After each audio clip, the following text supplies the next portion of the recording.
Good day, viewers. You are on to People's Voice Media on the current affairs segment. Today, we are going to be looking at the economic challenges of the nation. And here with me in the studio is a great man of the people, a cleric, and a public analyst who is also vast in business. We have Dr. Okocha here on the studio. Thank you, sir, for coming. Thank you, man of God, for having me. I'm grateful I'm here. So today we are going to be looking at the economic situation of the country, and the challenges, how it has impacted the society. Sir, when this present government came in, we heard Mr. President say a lot of things, and we have this concept of renewed hope agenda. And presently, we know they've come with key economic policies that were geared towards alleviating the situation of the country, economic situation of the country. However, those key policies have not made any relevant impact as we see inflation rising in the country. What do you have to say about it, sir? Okay, thank you. I count it honor to be here to also speak as a patriotic Nigerian. Like I know and I promise myself, I can't stop criticizing the wrongs and the complimenting the rights. It doesn't matter who is involved. First of all, Mr. President made a lot of promises before he came to power. And then he took some bold steps, even as far as removing this fuel subsidy, which was supposed to be re-engineered into other sectors, which we applauded, But it seems to me like there was a miscalculation somewhere, because I cannot see the effect of that fuel subsidy removal right now. I cannot see any hope, not thinking about the one that is renewed. There is no hope that is renewed in economy. In health sector, for example, a few weeks ago, a girl died in Abuja out of a snake bite. Now they rushed her to the hospital, and then they couldn't find, a tetanus injection to give to her against a snake bite. In Nigeria, where snake bites are still killing people, can you boldly talk about a reform in health sector? In Nigeria, where all the elected officers will travel to UK for malaria, will travel to UK for headache, for toothache. You see them flying with our money to UK. How many people have flown from UK to Nigeria for medical checkup? Now, that tells you how organized the criminality is at the apex level of leadership in Nigeria.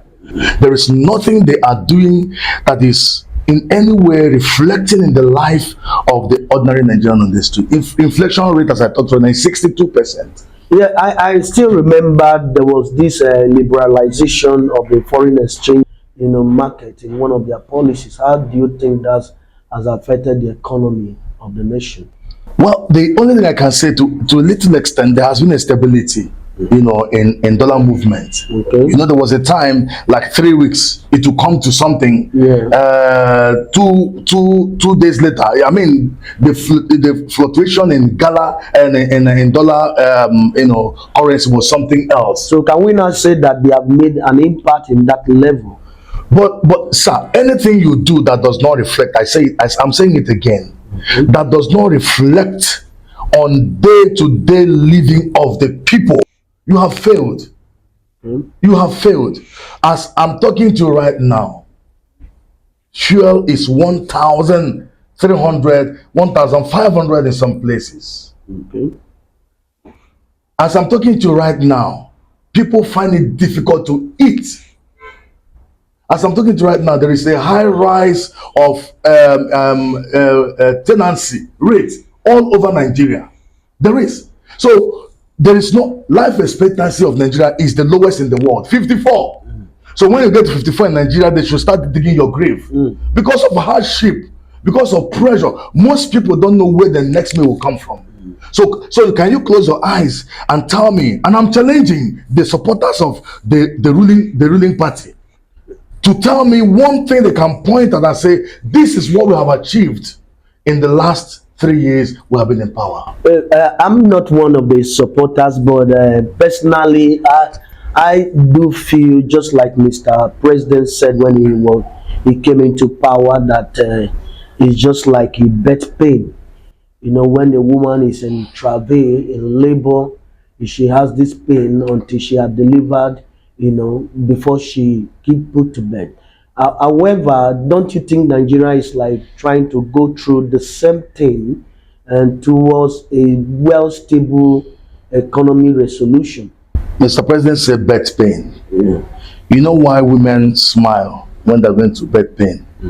It's because they know there is something that is coming. And that thing is a child, and that child could be the posterity they have wished for. But do you think nothing is coming out of these economic policies? Okay, you are very vast when it has to do with agriculture. You know farming, you know planting season, you know harvest season, and then you know that a farmer could be excited in hunger during planting season, and then when he goes to the farm and he will see how good the cassava leaves are looking, the pumpkins, will be excited. Though I'm hungry today, I will be, well fed tomorrow, because there is an evident thing he's seeing on the ground. Now mention to me one thing that your hope is hanging on, because for me your hope and the one you are renewing is hanging on hopelessness. It's hanging on palliative. This is a palliative government, a give them rights government. Anything that is happening, give them rights. Are you getting me? There is nothing on ground right now as I'm talking to you right now. There is nothing Nigeria can say. There are no industries we are building that will say by tomorrow people will start working there. You can't find anywhere in Nigeria. There is no sector that is functional as I'm talking to you right now. All we are seeing is money being borrowed, and before you know it, look at Aso Rock. Do you know that Aso Rock has gone for solar? Wow. That is to tell you that you have to lose hope. Because Mr. President promised, he said, by all means, I'm quoting him. He said, you will have electricity by all means possible, and you will no longer pay for estimated bills again. Wow. He said so. I quote him verbatim. And he said, if I don't provide electricity, if I come next time, don't vote me. I am quoting him verbatim. But why would you go and use billions and put solar in Aso Rock? So is Aso Rock the people that will vote you? I'm looking at Nigerians. Let me see how stupid we could be in the next election. Because there has to be a ballot revolution. Nigerians must start holding electoral office holders accountable by our civic responsibility, our ballot power. Except that is done, I don't know when Nigeria will recover. Well, I still believe your idea from what you've just said to us, and there's hope for Nigerians. And why I believe so is, I believe Mr. President was not looking on a short-term policies. He is capitalizing and leveraging on long-term policies that will further establish the economy of the nation. I think that's what the can we swerve our role right now? Can we swerve? Let me be the anchor. Okay. Be my guest.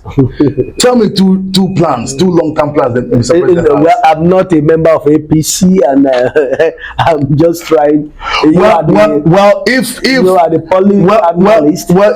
Mr. President is working on long term, I am appreciating him, but I'm also telling him it is not until all Nigerians die before your policy will die your long term. Who will be a beneficiary now when all of us don't die finish for hunger and terrorism? So who will be the beneficiary? Go and check the roads. If you want to travel from Abuja back to Lagos, there's no road. If you are connecting Kogi State to Enugu, there's no road. If you are connecting Kogi State to Benue, there's no road. If you are connecting Abuja to Plateau, there's no road. If you are connecting Abuja to Bauchi, these are roads I've gone through. So there is no road, and you are spending trillions to do a coastal road that nobody is driving. Why don't you fix? I'm not against that, but why don't you fix our everyday road first before you do a coastal road that spirits drive on? what do you think this government needs to do in that they are not doing presently, and how do you think they can change the tide, provide better resolution to the instability in our economy? Well, let me be very practical here. Yeah. The foundation of everything is security. The primary role of the government is provide security for lives and properties. That's the number one role of every government, and our government has failed in the number one role. And if you fail in the number one role, which is, providing security for lives and properties, every other thing will wumble, every other thing will fumble, because a farmer needs security to go to farm, all right? A teacher needs security to go to work. Everything is on security. And that tells you, that can balance my indices. For the fact we have failed security wise, no other aspect of the economy will flourish, because security is major, and we have failed it. So you believe that the moment we are able to tackle the security situation, we've started solving the problem? We will not just start solving the problem, we have solved the problem. We have solved the problem. Because right now, the food insecurity we're having is because when people go to farm, I mean, they are just, it's a do or die affair. They could be invaded. So most people don't go to farm. In the religious circle, people don't go to church again. Are you getting it? Even to travel, people don't travel anymore. We heard about GUO bus that was attacked. People have a lot of places to go. But how many people can afford a flight ticket, 200,000 one-way ticket, to travel like 55 minutes on air? How many people can do a return ticket of 500,000 to go to Abuja and come back? So if you look at this thing, you'll see that even transportation, because everything is affected, and it is speaking on our day-to-day life. So failure in security is failure in every other aspect, except in campaigning for next election. People have a lot of places to go, but how many people can afford a flight ticket, 200,000 one-way ticket, except in campaigning for next election? So you believe we have to settle the security, before any other thing? I believe we have to settle it, and we stop glorifying, we stop celebrating, we stop magnifying criminals. Okay. Do you know that just last week I saw 744 terrorists that did not succeed in their venture? If they had succeeded to kidnap, the people they kidnap will pay them ransom. They make money. Now that they combated with the military and they were arrested, they were handed over to government. And after like 6 months, government said, we have de-radicalized them.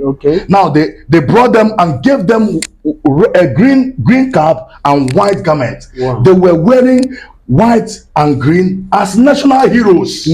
Now tell me why you are not encouraging terrorists, because they know if they succeed, they pay ransom. If they don't succeed, government will celebrate them. Okay. Well, we really would have want to have you more and more. No, I will be here more and more. This situation, this very current affairs. I'll be here. And we thank you so much for coming today, and we hope to see you more again. Thank you. It's my pleasure being here. Thank you. Thank you, Doctor. God bless you. God bless you.